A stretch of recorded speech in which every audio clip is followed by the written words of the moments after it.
Bonjour à toutes, bonjour à tous. Voici l'essentiel de l'actualité de cette courte semaine du 15 au 19 mai. Ces dernières semaines, les pluies abondantes ont permis de recharger le niveau des petites nappes phréatiques de l'ouest des Pays de la Loire et de la Bretagne. Vendéo a récemment estimé le taux de remplissage des retenues d'eau à 94,20%. Des précipitations plus que clémentes donc, mais avec le dérèglement climatique, il y a de quoi s'interroger sur les prochaines années. Si bien que Vendéo mène plusieurs chantiers pour pallier les années aux pluies plus rares. Parmi les solutions, les carrières de substitution. Reportage et explications, Colline Davy. Des grandes étendues d'eau qui rassurent à l'approche de l'été. Achetée par Vendéo en 2017, la carrière des Clouseaux est enfin disponible comme nouvelle ressource. Elle fait partie du plan eau initié en 2011. De tout temps, la Vendée a eu des difficultés de disponibilité de ressources en eau et notamment pour l'eau potable. Nous n'avons pas de grands fleuves, nous n'avons pas de grandes nappes et donc la Vendée depuis très longtemps, et je vous disais en 2011, a déjà engagé une étude prospective sur ses besoins en eau à 2030-35. Et pour cela, le plan eau prévoit 450 millions d'euros sur 10 années.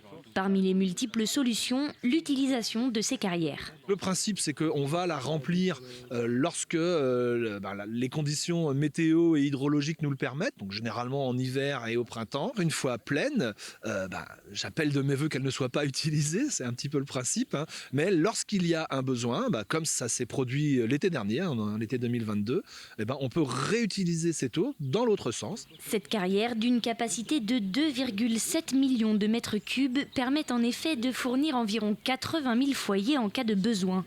Un projet expliqué et ainsi accueilli avec bienveillance par les locaux. Les gens y sont sensibles. On a un certain nombre d'outils pédagogiques autour du plan d'eau qui montrent la fonction de cette réserve.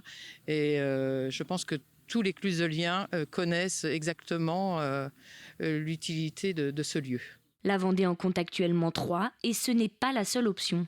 Nous pouvons investir davantage sur le renouvellement de nos canalisations, limiter les fuites. Nous pouvons faire des efforts sur le renouvellement de nos usines avec des process qui sont moins gourmands en eau. Voilà, il nous faut aujourd'hui renforcer ce bouquet de solutions au travers l'ensemble des solutions, qu'elles soient conventionnelles ou non conventionnelles. Donc oui, ces solutions de carrière sont des ressources qui seront demain essentielles pour la Vendée dans le bouquet de solutions. Projet Jourdain, réduction des fuites ou encore carrière de substitution. La Vendée multiplie les ressources pour garantir à l'avenir l'approvisionnement en eau potable malgré sa démographie grandissante. Tout juste installée, la voilà déjà endommagée. La statue de Jacques Chirac a été vandalisée quelques jours après son inauguration du 8 mai dernier à La Roche-sur-Yon. Plusieurs doigts ont été sectionnés sur l'œuvre du sculpteur vendéen Yvan Mercier. Cette version en résine n'est que provisoire puisque la version définitive en bronze doit prochainement être installée. Une plainte a été déposée par la municipalité et une enquête est en cours pour faire la lumière sur la situation. La saison touristique se prépare du côté de Saint-Jean-de-Mont. L'été, la population passe de 8 500 à 130 000 habitants. Alors, quelques ajustements sont à prévoir dans les rues de la cité balnéaire et les lieux d'hébergement. Le but est de faciliter l'accès aux activités de loisirs et notamment aux sentiers cyclables largement plébiscités depuis quelques années. Il y a un phénomène qui se constate depuis plusieurs années. Aujourd'hui, en hôtellerie de plein air, principalement les mobilhomes ou autres, des hébergements atypiques également qui se développent. Les visiteurs, les campeurs viennent avec leur vélo. 85% de nos territoires est en espace remarquable, naturel. La plage, la dune, la forêt, le marais. Donc effectivement, les activités de sport, loisirs, plein air, le terrain y est propice. Donc forcément, on y travaille, que ce soit la randonnée, que ce soit le trail, que ce soit le vélo, la nage, la marche nordique, les activités nautiques. Nous avons un terrain de jeu extraordinaire pour ça. Tout autre chose à présent, la MFR de Mareuil-sur-l'Edissé vient d'accueillir le concours régional de reconnaissance des végétaux. Une compétition hors norme où les 101 candidats sont invités à retrouver l'identité d'une plante parmi 600 espèces, le tout en moins d'1 minute 30. Au bout de l'épreuve, 6 lauréats, dont 2 Vendéens. Ils sont désormais qualifiés pour les finales nationales. Retour sur un concours pas comme les autres avec Colline Davy. Ces jeunes ont un même objectif, reconnaître ces végétaux parmi plus de 600 espèces. Et toutes les minutes 30, changement. C'était calme, il n'y avait pas de bruit, on pouvait bien se concentrer. C'était un peu stressant quand même d'avoir pas de bruit dans la salle, et qu'avec sa feuille, et c'était un peu stressant quand même, ouais. Comme eux, 101 candidats se sont présentés au concours. Un moyen à la fois de valoriser la formation et de préparer les paysagistes de demain. C'est valoriser ce que nous on fait au quotidien, c'est aussi valoriser ce que les entreprises font au quotidien, parce que 80% des établissements présents aujourd'hui ont des formations en alternance, école-entreprise. Donc dualité de la formation, une partie à l'école, une partie en entreprise. Donc ça donne vraiment du sens à ce partenariat. Ça permet à nos futurs professionnels que l'on forme actuellement d'avoir effectivement des bases solides ou des compétences sur le végétal et de pouvoir derrière proposer à leur clientèle, leur future clientèle, des aménagements qui soient un peu plus végétalisés. On fait évoluer aussi cette gamme de végétaux au regard des besoins et derrière d'avoir ce regard, cette projection de ce que pourraient être les aménagements paysagers dans les années à venir. Et pour cette édition, le niveau est particulièrement relevé. On va noter donc la reconnaissance des végétaux, donc la famille, le genre, l'espèce, et puis également aussi la connaissance de végétaux. Donc on va voir si les jeunes savent, s'ils connaissent l'époque de floraison, la couleur de floraison, si c'est parfumé, quel est son intérêt pour le jardin. Ça, c'est un petit plus de cette année. Mais le niveau est vraiment intéressant. On prend plaisir à corriger. D'ailleurs, le champion de France était présent parmi les candidats. Loris a gagné lorsqu'il était en CAP. Il connaît désormais 1300 végétaux et les a presque tous reconnus sur ce concours. C'est une reconnaissance auprès de plusieurs professionnels. Et puis même personnellement, ça me permet de me surpasser et puis d'avoir toujours des objectifs à atteindre. Plus on apprend des végétaux, plus on sait composer des jardins ou des aménagements. On sait ce qu'on plante, on sait ce que ça va devenir plus tard. Et donc on peut proposer des solutions pour le paysage de demain. Qualifié pour la finale nationale, Loris tentera de reprendre son titre cette année. Ce sera à Lyon les 6 et 7 décembre prochains. Du sport à présent avec le retour de la team Guyot Environnement Hockey.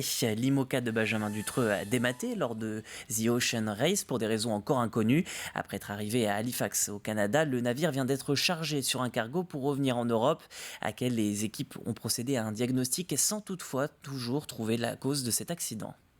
Le fait d'émater dans des circonstances qui nous paraissent assez mystérieuse quand même, c'est très frustrant. On n'a pas compris du tout ce qui s'est passé. On était, c'est sûr, dans des conditions météo difficiles. 45 nœuds de vent, ce qui représente 80-85 km/h de vent.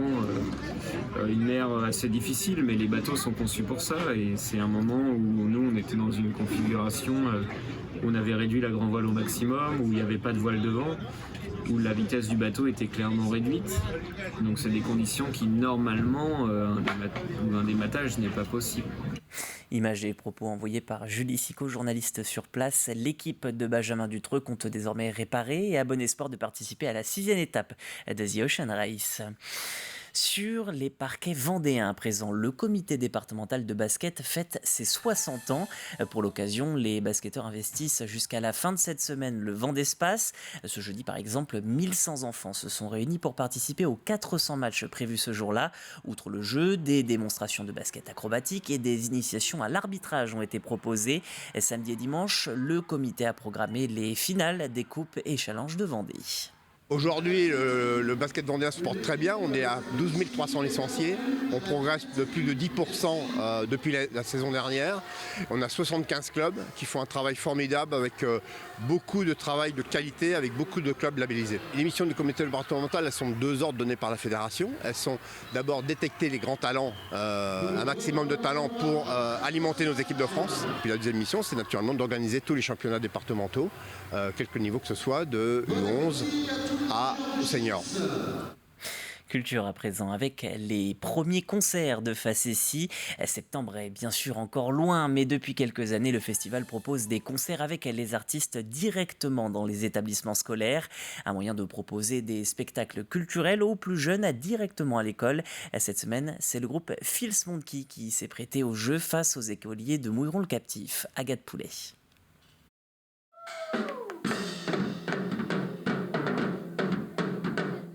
Au rythme des batteries, les enfants applaudissent, dansent et participent à cette masterclass organisée spécialement pour eux. Qu'est-ce qui t'a le plus marqué ? La batterie, j'ai adoré ça. C'est l'instrument que t'as le préféré ? Oui, parce que mon papa, il en joue de la batterie. Tout au début, quand ça faisait un peu comme une battle, ça faisait un peu qu'il y en a un, il joue un truc et après l'autre personne joue. Quand il faisait avec les baguettes, quand il les tournait et tout, j'aimais bien. Et en plus, ils étaient drôles. Et pour animer ce volet pédagogique, c'est le duo humorythmique Les Fils Monkey, connu à l'international pour leur spectacle intergénérationnel et burlesque. Pendant 1 heure, les batteurs vont faire découvrir de manière ludique différents instruments de musique, comme le boomwalkers et le hang drum. Mais surtout échanger avec les enfants sur leur expérience de musiciens et leur manière de communiquer avec le public. C'est un exercice qu'on ne fait pas très souvent, mais effectivement, dans le spectacle des Fils Monkey, la communication avec le public, c'est quelque chose de vraiment très important pour nous. Et là, effectivement, ça nous tient à cœur aussi de parler, parce qu'il y a vraiment un échange. C'est pas juste une démonstration de ce qu'on fait ou des extraits du spectacle, c'est vraiment des questions-réponses et puis échanger ça avec les enfants, et c'est quelque chose qui nous tient beaucoup à cœur. Ouais. Depuis plus de 15 ans, le festival Facessi a la volonté de donner accès à la musique et au milieu artistique dès le plus jeune âge. Cette initiation a pour but d'apporter des connaissances musicales tout en s'amusant et aussi de rencontrer les artistes.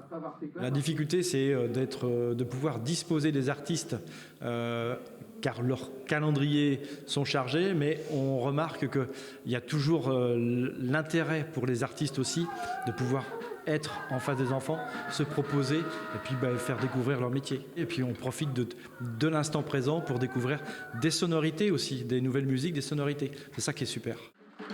Pendant 2 jours, 545 enfants des écoles publiques et privées de Meuron-le-Captif ont pu participer à ce moment privilégié avec les Fils Monkey. Le duo se produira sur la scène du festival Facessi le samedi 9 septembre. Pendant 3 jours, la Vendée-Va rythme le quotidien des Sablais. Sur le plan sportif, la course a débuté jeudi avec le 46 km messieurs et le 15 km dames.